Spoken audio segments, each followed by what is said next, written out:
All right, what's up, good people? We're back. The Beards of War. You got myself, Thick Nick Fury. You got FBR, Fat Broken Rambo. And we're gonna go ahead and get into from episode 9 of season 3 is Revelation. So this is part 1 of 2. We got a lot going on with this episode, man. It's obviously, like I said, it's a two-part finale. There's a lot going on with Boyd. There's a lot Fatima, you got Fatima and Elgin situation, you got Julie and the whole family. That whole family dynamic is always something to incredible to behold. But we're gonna get into it. So FBR, Fat Broken Rambo, go ahead, man. Tell me what's going on with this episode, dude.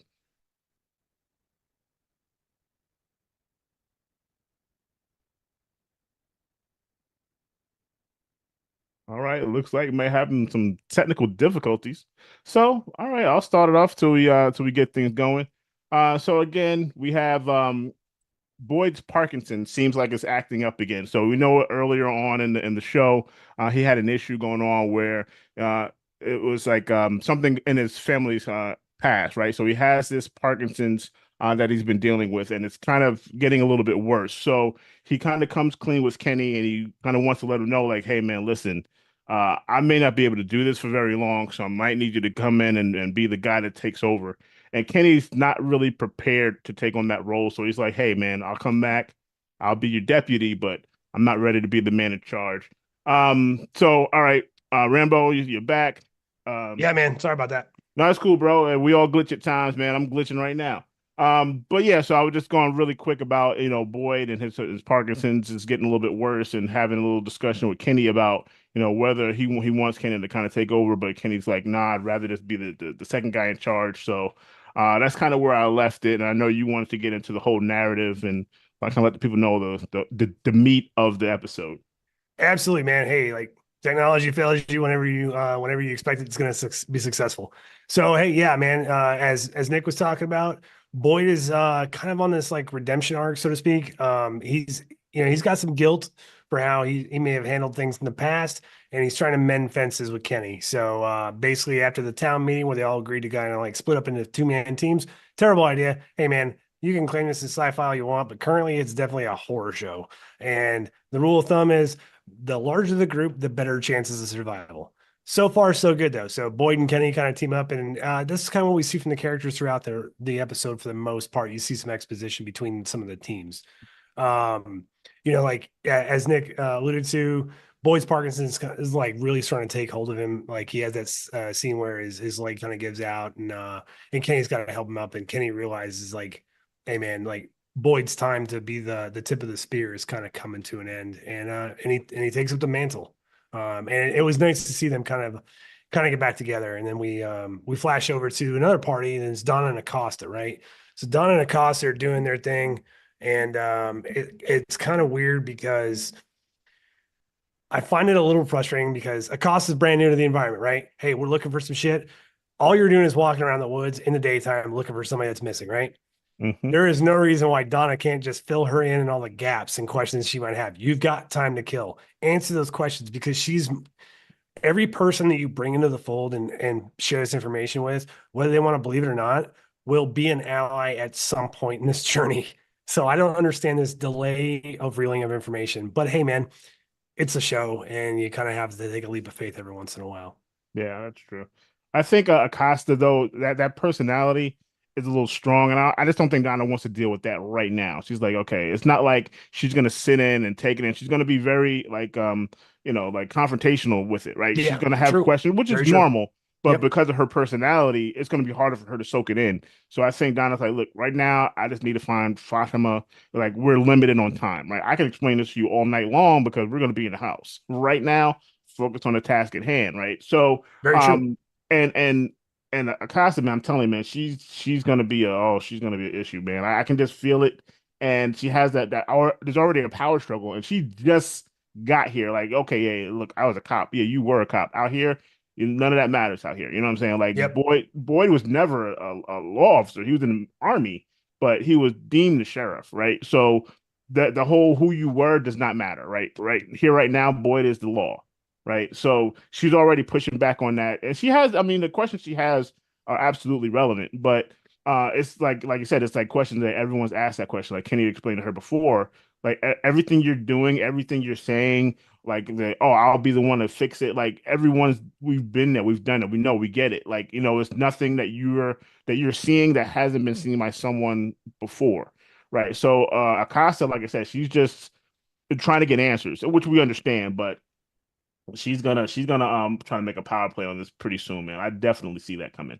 I see it coming too, man. I think the power dynamic of the town is actually kind of shifting. I think Acosta is definitely going to be. I think her character is somebody that we haven't seen in the town before, and she's a direct, um, she is the direct opposite of Boyd, and she's going to butt heads with him. I'm sorry, she's not the direct opposite, but she is. She's the yin to his yang. She's going to butt heads with him, and it's going to be a power struggle for leadership, and especially with Boyd's Parkinson's kind of kicking in a little bit. To a new level, I think she's going to see her avenue and she's going to try to slip in, and she might end up getting some folks killed. I'm still curious to see what her first name is, man, because I can't help it. Reddit threads are a beautiful thing, and I definitely go down some theory rabbit holes on that website or Mhm. on that application, and yeah, it's great, man, and it's a welcoming environment too. Yeah, so then if we're moving on from that quick conversation, hey, Elgin force feeds his blood to Fatima. That's kind of disturbing. Fatima kind of rolls after that scene and starts making like a makeshift prison shank out of rusted metal off of her cot, only to discover that there's some shit on the floor. Mhm. Yeah, man.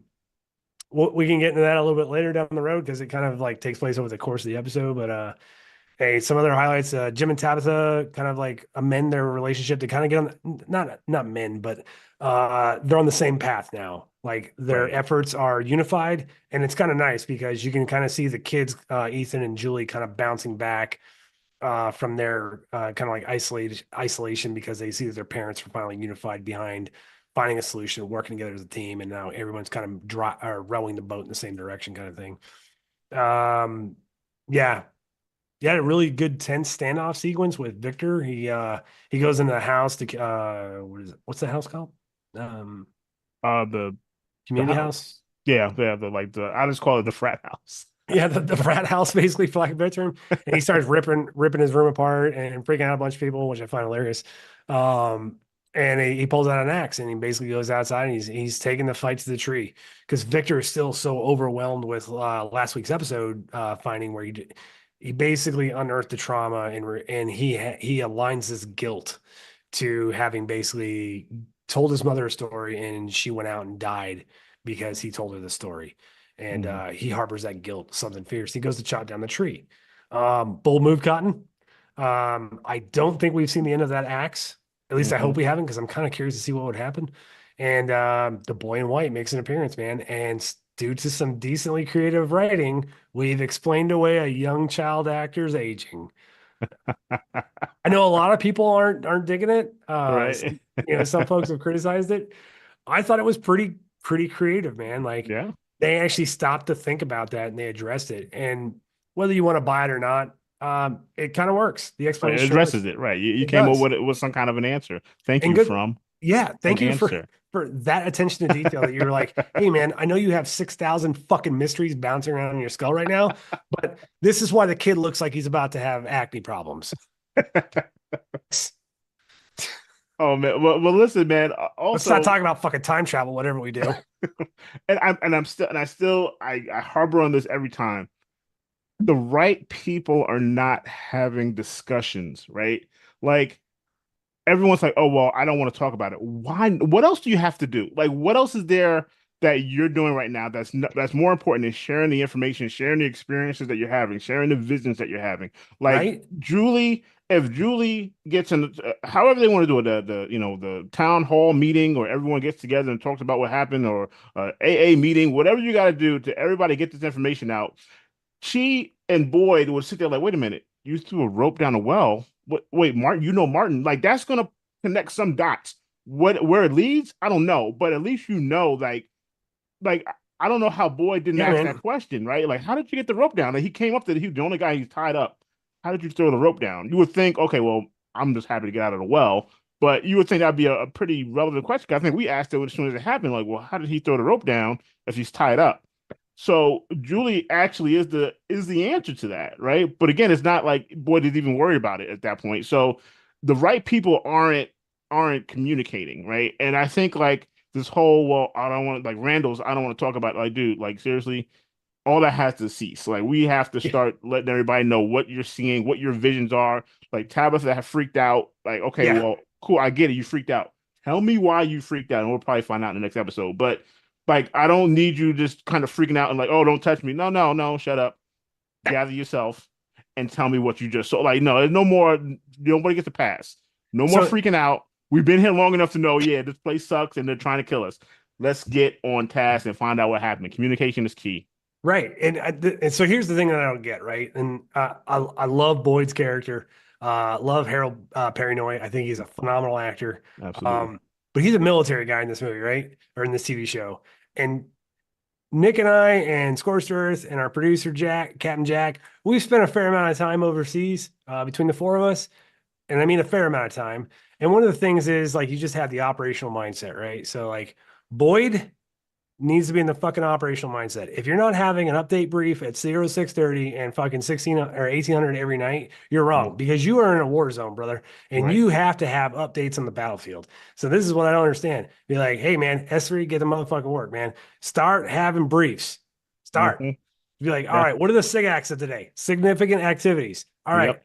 Julie went back in time and threw me a rope. I was strapped in a fucking well. Cool. Check, Raj. We got to acknowledge that. Hey, S2, where are we at, buddy? Shit like that, dude. He is a military mindset. Right. Get it over to the top. Get it over to Execute. Jade at the top. Exactly. Get it Get to the the damn information top, out. man. Three will square you away. Tell you, man, information and intelligence is key, but Oh, it only dude. works when you share it. It only Right. works when you share it, man. So But but intelligence is the secret. but we're getting there because I love this show. I love it. Yeah, I'm right. invested. Right. So far, you got me for one more season. That's right. Oh, don't Right? worry. We're gonna talk about that. Yeah. Uh, Jade has turned into pretty much my favorite character next to Boyd. I'm a Jade believer, man. He is going to solve this problem. But I love it because Jade's like thinking outside the box. He's like, fuck it, man. I'm gonna open my own bottle tree. Let's see what this works. Hmm. And he's getting to work on it. And he's got this cool scene, man, because he pops up he's looking over the overhang of his house, for lack of a better term, or the bar. And there's Christopher hanging out, just looking at him, and Jasper. And Jade looks at him like it's nothing, right? He's like, oh, Right. I don't have time for this. And then all of a sudden, Jasper lets out that like horrific scream and he falls down the ladder. I'm rooting for Jade, man. Like, Oh, absolutely, bro. I did read a really good theory though this week. They're like, obviously the reincarnation thing is kind of bouncing around with Tabitha. We're going to talk about that in just a few moments. But the theory I heard was that Christopher is actually Jade's father. Now, obviously, you also have the reincarnation theory that Christopher is reincarnated as Jade, which would kind of coincide with what we think about Tabitha versus Miranda right now. I kind of dig the whole vibe because Jade doesn't know who his dad is. Dad left way, way early. He has no idea. So, like, the age bracket kind of lines up, man. So, like, it would be kind of cool Yeah. to have that kind Okay. of connection. I don't really dig the whole reincarnation thing. I could take it or leave We it. kind of explain it one way. Like this whole thing has to be explained some way. Right. So it's either going to be a supernatural occurrence or uh an imagination occurrence, or there's something like it's gonna have to make sense in some fashion. So we Right. have to kind of Yep. say, okay, what bullet, which pill, red pill, blue pill, now which pill are we taking, right? Because it's gotta be something, right? I'm just waiting to see when the pieces start to fall together. And I always love when it's like, oh my God, how did I miss that? Like that absolutely, like you notice like, oh well, did you notice these two characters never interacted with each other? Yeah. Wow, like that stuff like that is what you start paying attention to, right? So it's I'll a prime example of probably one of the only decent movies I think he made, but M. Night Shyamalan's Sixth Sense, right? When you had the revelation that Bruce Willis's character was dead, spoiler alert, you start to look back and you start to see all the points like, oh, that's right. Okay, now it starts to make sense because you didn't really pay much mind before because you weren't thinking along the lines of Right. he was dead. So I think in this show, there's gonna be those moments or like with the hotel, like, oh, well, where's the hotel? I'm like, oh man, like how did I miss that? I wasn't even thinking that, right? So it kind of in my mind, it gives me the impression of that is that something like in a child's mind, right? Like, oh, okay, there's the motel sign, but I'm not going to draw the motel because the motel sign represents the motel. Like a kid doesn't know how to draw a motel. So that's why the whole, I know you hate the theory of it, but it's like, I think it's something maybe in Victor's mind that he created this town because he's probably like, he probably was lost like from his family, but he had to do something to adjust. How do you just survive 40 years by in Yeah. isolation? So I think it's a mind fracture of Victor, and I think this whole Fromville town is a figment of his imagination, believe it or not. Like, do you think that maybe he's in like an institution and Possibly everyone that works there is a member is of the cat. Fromville There you team? go. Right. Yeah. I know. I know. So I've started, it just kind of occurred to me that like the one thing I like about this show and another show that we watch is Yellow Jackets. And getting involved in the theories and the fan base of this show is exciting, right? Like, I don't know how much you kind of dip into like Reddit or any of the groups and stuff on various social media platforms, but like it's one of the fun things I like to do is just like theorize. I theorize with my wife all the time on what's going on in this show. Like we're absolutely addicted. We watched this episode twice to try to pick it apart. Um, but the journey of this show is actually probably more exciting than the answers that we're going to get because theorizing is fun. Right. And so like I'm trying to like rein in my expectations because I feel there are going to be some answers that come out of Sunday's episode. And I'm just hoping that it's something exciting that I want instead of something I've seen a trope before. I read an Right. article today on Screen Rant, who is not uh, a source of media consumption that I enjoy, but like, hey, they've got some articles that other people don't have, and they obviously compared this to the hatch scene of season 1 of Lost. Hmm. And I only watched a little bit of Lost, so I wasn't super interested in it. And actually, after because I discovered it late in the game, so the surprise ending was out, and as much like Lost took a lot of risks, and while the payoff wasn't there, the fan base was like driven up until the end, and I really hope that the show avoids that. But like, I can see that your expectations or your excitement can cloud the reality of the solution. And sometimes I think that can be a little disappointing, but Right. Yeah. It's I'm almost like enjoying the journey, imagining, man. I'm right. It's enjoying almost this like journey. imagining what you would do when you win the lottery, right? That's the Right. fun part. Yeah. That's I'm not to say not winning it wouldn't be fun. It'd be hilarious. I'd love it. But like theorizing or thinking about, man, oh man, if I won, I would do this and I would do that, and oh, Yeah. it'd be great, and I could do this. But then when you and for those that have won, because you've heard stories, they wish they hadn't, right? There's stories where these lottery winners It actually their destroyed their lives got lives. worse Yeah. after having that money come in. So it's like along those lines, like, man, all my imagination can do all these possibilities. Right. And then the reality is like, oh, well, that was disappointing. Yeah, because you it's never as good as in your own mind, right? Yeah. Or it's So something so far out in left field. You're just like, you know what, man? I'll take the dream theory. Actually, that's okay. Can you reshoot that? Like Game of Thrones, right? right, It's yeah, like right. everyone's like, Uh, everyone wanted to see a badass ending until they got the ending that they got. And you're and just then like, it's oh, like, shit. really? Like Yeah. Sopranos, like there's so many endings that have been disappointing. I mean, I'll be honest, Walking Dead was a complete disappointment to me. Yeah. We I, had talked I about that. was, I mean, it was like 11 years I waited for this. And it was just, And it's still going. it's still going. It's grown arms. It's like, the TVA is branches the timeline. Like, no, I'm good. End it all. End But you it know what, man? all. At least they're into original writing at this point now. They don't have scripts that they can rely on. They've got to like develop their own stories. So like, Which is scary. That's where yeah, it started going downhill. I'll be honest with you. When like once the comic book stopped, you could tell. Like you could, oh, well, okay, you guys are lost. Like yeah, you it's guys have lost your way with this fair. show, and you're scared to kill off major characters because you don't know how to develop a new one, or you don't know how to bring one up and take one down. Like that was the whole like the draw of the show was you didn't know who you could lose, and it was a major player. Like same thing with Game of Thrones in the beginning, you lost major player. You thought, oh man, this guy's gonna be one of the biggest stars in the show. Nope, you Yeah, get one episode, right? And even Walking Dead, they brought in people like Robert Patrick. Like you bring in like heavy hitters, and oh yeah, you get one episode.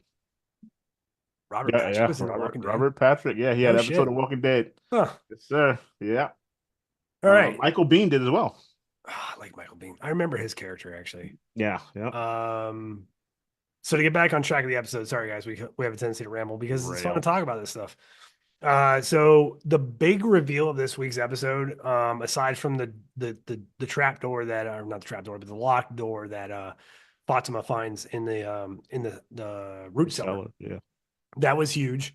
And basically she tries to open it and she can't get it open. And just as she's trying an alternate way to try to manufacture a way to open it, the kimono lady shows up, right? And basically pushes her onto the bed, climbs on top of her, and closes her mouth. And I think that's pretty much where we're at. But Right. what's interesting about it is that there's an earlier sequence, and this is all going to tie together. But Victor is in the root cellar, and here's where time travel gets a little fucky. All right, so Victor's in the root cellar. Tabitha and Julie show up to the root cellar. Tabitha touches Victor, and she almost gets like she gets like a flashback or an epiphany of from Victor's mother's point of view, Miranda. And basically, what it is, it's her running to the bottle tree. She gets to the bottle tree, and just before she's about to get step inside the tree, Smiley, everyone's neighborhood favorite monster asshole, shows up and runs, doesn't lunge, runs and jumps on top of her and kills her. I Mhm. know a lot of people are saying he eats her, but like, I don't think it's been proven that the monsters are actually eating anyone. I think they're just disemboweling them. Right, yeah. And what they're doing with their organs, we don't really know yet, but that's how that goes down. And I kind of took this two different ways. I looked at, I can see Tabitha being the reincarnation of Miranda, but what was interesting was the perspective of the vision, right? So you see it from almost a different person's perspective. So there's some theories running around right now that she's seeing it from Eloise, Victor's sister's perspective. And if that's the Mhm. case, does that mean that Miranda is Eloise? Which I think, I'm sorry, not Miranda, Tabitha Tabitha, is yeah. Eloise, and she doesn't realize it for some reason or another. I'm sure that can be easily explained away. Hmm. Um, Interesting though, Yeah. and But the time, I don't think their ages would match up though, right? um, Because Victor is so significantly older than Tabitha, I yeah, believe. so Right. Victor is, I think he's in his 50s. So he was 9 years old in 1978 when the the number that's written on the stairs at the lighthouse. Hmm. So we assume that's when the chosen one of that cycle has failed, right? And then the town wipes. Victor remains, and the cycle resets itself. If that's the case, then I'm sorry, Tabitha is not old enough to be Victor's sister Sister. per Right. se, because Victor would be approximately 49 to 50 years old. This is where Um, math comes into it, people. yeah, or Yeah. guessing. Yeah. Right. And it's An all theory, right? an So that's the beauty educated of it. wish. Um, Nice. right, thank you. But yeah, so that's kind of interesting. But what somebody pointed out on Reddit that I found phenomenal was that the time of Victor being in the root cellar versus the time that Fatima is in the root cellar. So we are led to believe that you can't hear anything inside that hidey hole that's back behind the red door in the root Yeah. cellar. Right. Meanwhile, Victor is one door outside of that, and still inside the root cellar when Tabitha shows up.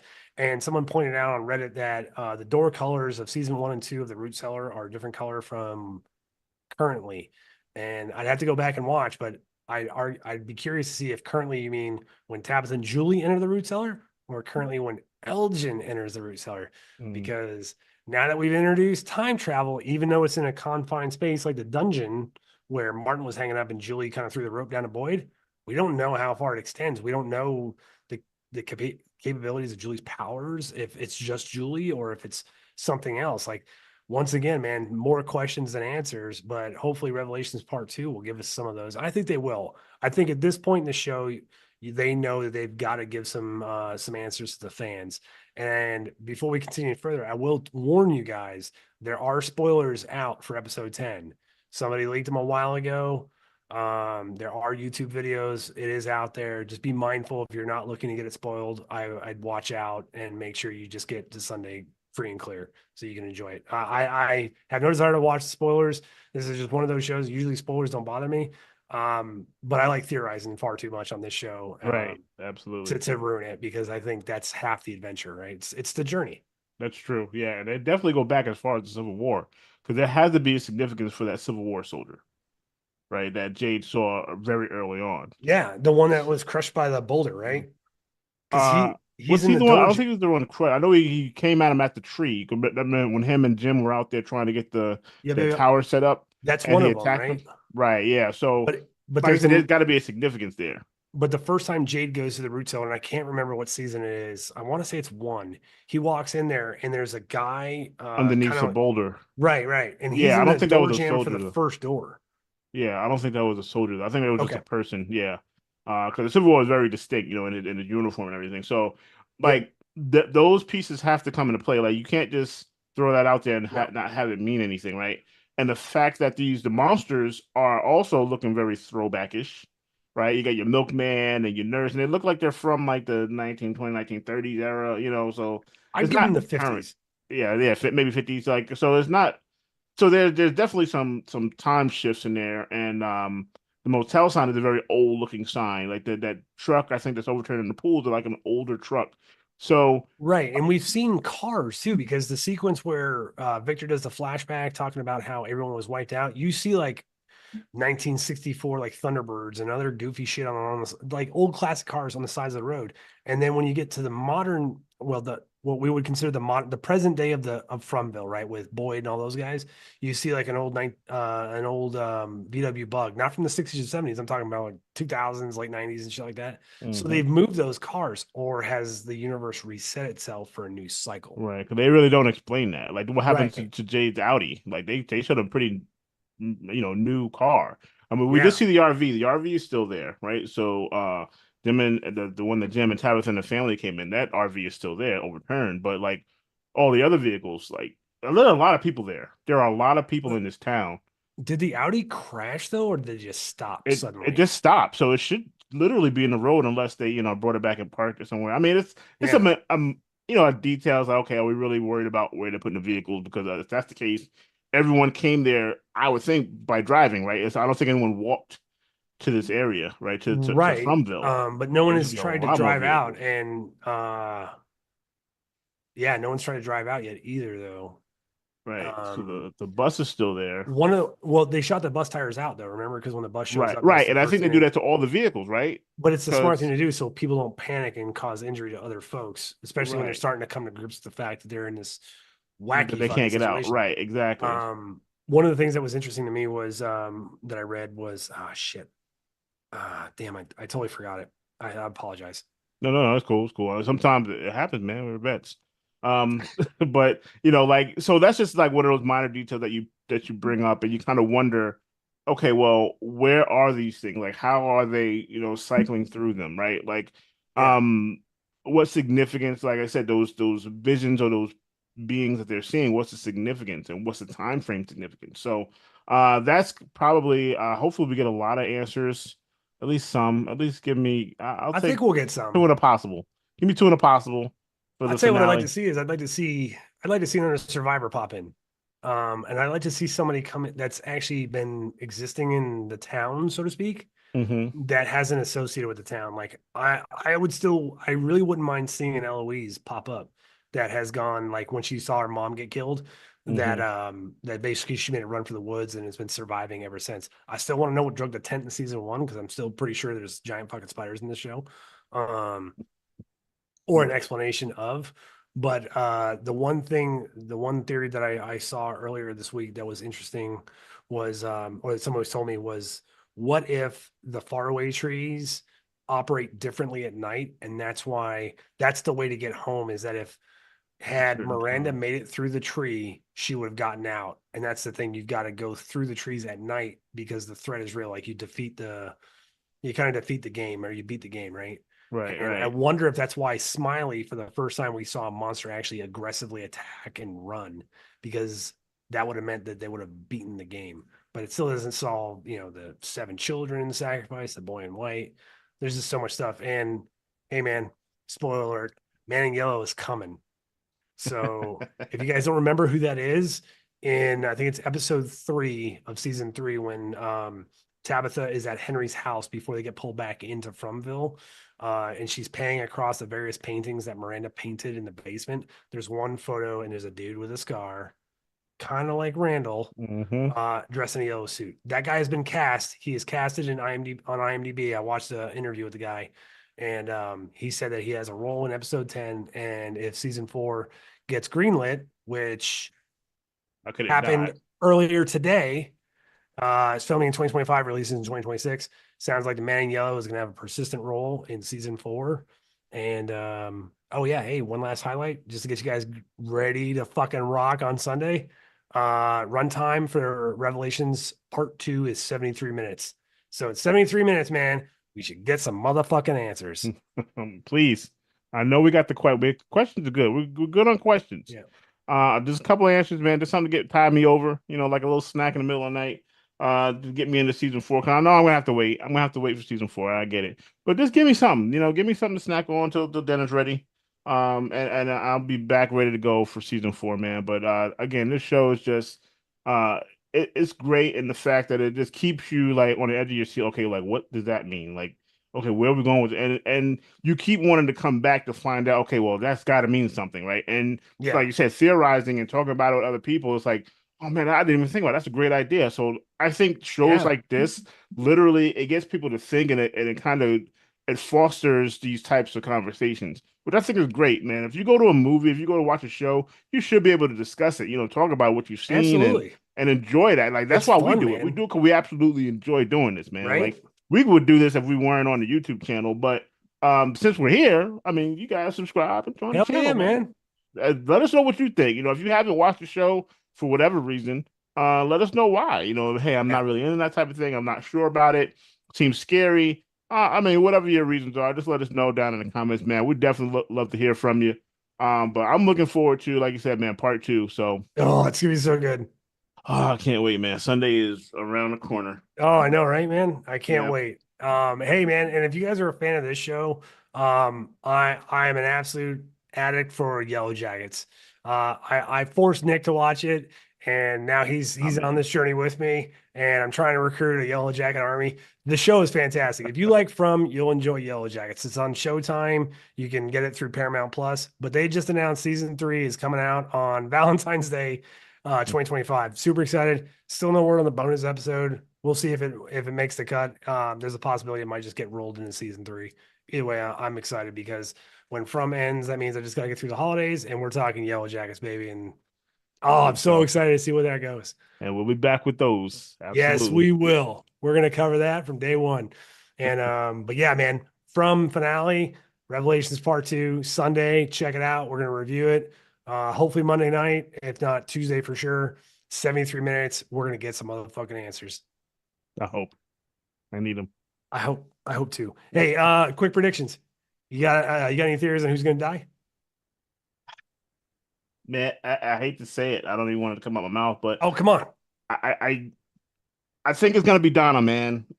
Because Donna is a linchpin. Like I was saying before. Um, she's the one that kind of smooths over everything that comes from Boyd, right? So for the house to kind of pick up on it or get on board, Donna's that one that okay, if Donna says yes, I'm with it. Like people don't really push back on Donna. They'll push back on Boyd more than Donna. Like when Donna says go, Donna doesn't really go back and forth with people too much because she's very like upfront about no, this is the way it is. Like when she explains stuff to Mhm. people they get it. Like, okay, yeah, like Acosta doesn't push back like she did with Boyd. She doesn't push back on Donna like that. But Donna's like, we're not talking about that right now. We're here to look for Fatima. And Acosta's like, okay. Like she just backs down off of Donna.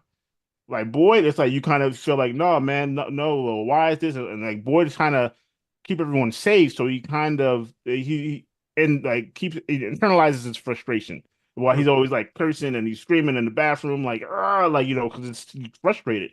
Donna's just like, okay, what's going on? All right, cool. She has the information, she processes it, and then she smooths it over for everyone to get on board. So I think Donna is taking her out of it, creates that power struggle Chaos. between Acosta and Boyd, and Kenny Oh, is going to be the one exactly kind where of I was caught in at. that crossfire. Yep. Yeah, Exactly where I was going, man. I think that if yeah, you're 100% right. I think if Donna was to be as they call it, unalived, um yeah, I think that would set the perfect power vacuum for Acosta to come in and give competition to Boyd, which would really present an interesting dynamic actually moving forward because if you faction off the town, what you end up with is people while moving towards the same end result are going in different directions. It might get a little crazy. Might be yeah. pretty interesting to check that out.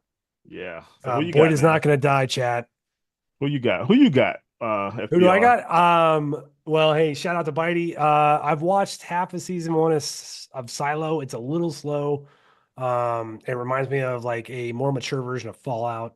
Uh, I wouldn't be opposed to diving back into it, but like it's not on the top of my priority list personally. But if you enjoy it and you can give us a pitch, we might check it out.